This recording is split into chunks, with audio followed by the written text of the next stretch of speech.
It's almost like anytime I need a third hand is when I find myself doing these projects. Today I'm in my circuit panel.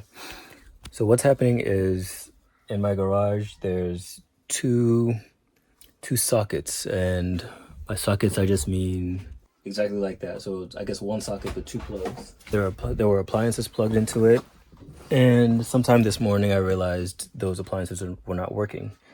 So I swapped it out, put a different strip board in and all that. Nothing seems to be working. And this is actually a fridge.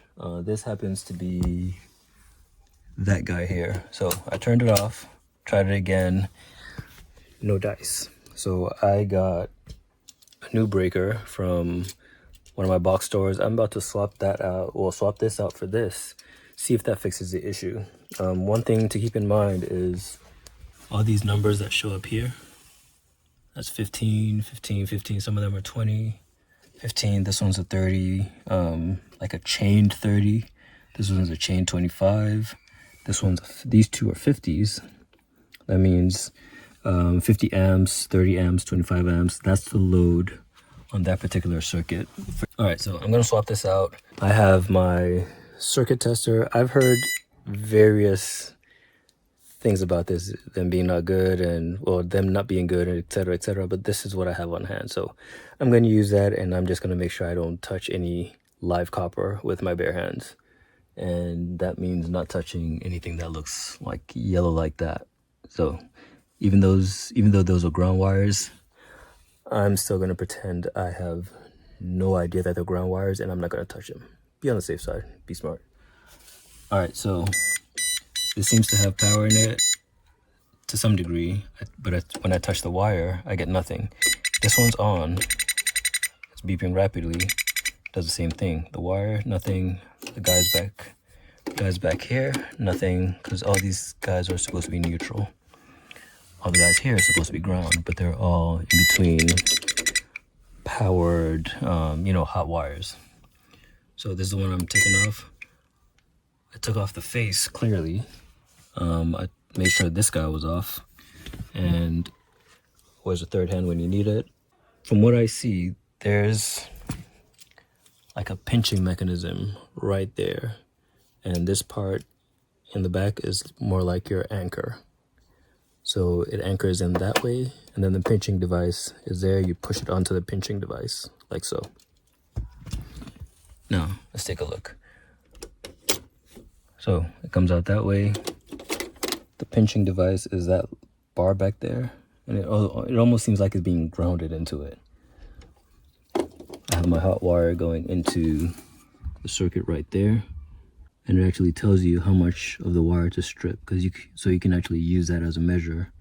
I'm gonna stick with the wire here, so I'm just gonna use my my drill, undo this, swap this guy out for this guy. Now, just being very careful not to touch that stripped piece of metal over there. So I'm actually using the light on my drill as a guide. And just undoing that. See, the wire came loose. I don't know, I'm not 100% sure if these even go bad, so I'm gonna do some more research on it. Right now, I don't care, I just need a new one. And I'm replacing it with the exact same brand. As you can see, this one's the old one that says Eaton there. Very, very distinct, right? But since I'm trying to match a pattern, I just look for the exact same thing right there. See? Same. All right. Which one's the old one? Oof. So the set screw is actually further out. See? Look for the little patterns. Now, I'm gonna check this guy once more just to make sure there's no power. All right, so there doesn't seem to be any power because power flows from hot down to cold in some sort of fashion. This closes the circuit. Let's just very simplistically, it flows from hot to cold, hot to cold, hot to cold, in a circle like that. Hot to cold, hot to cold. Very simplistically, of course. Let's tighten that a little bit more. And as soon as this goes in, we can pinch it down.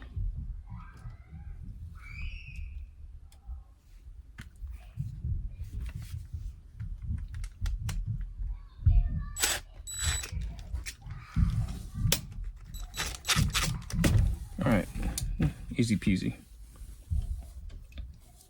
All right, let's go back to action. So, see that guy back here? Cut that out. That guy back there, that's what I call the pincher or whatever. I think it's more like a bar or something back there. But that's all good. Set that in.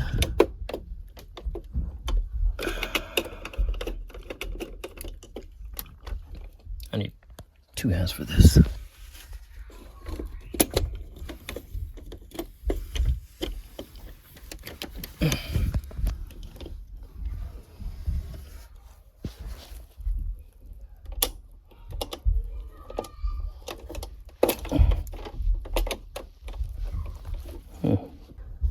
All right, so I finally been able to do that. I actually needed 2 hands.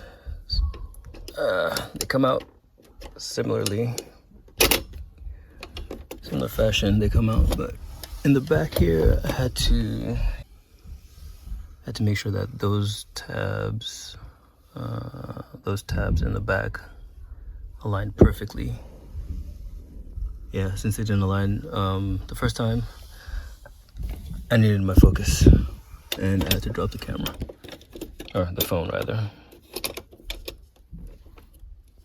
Yeah, there we go.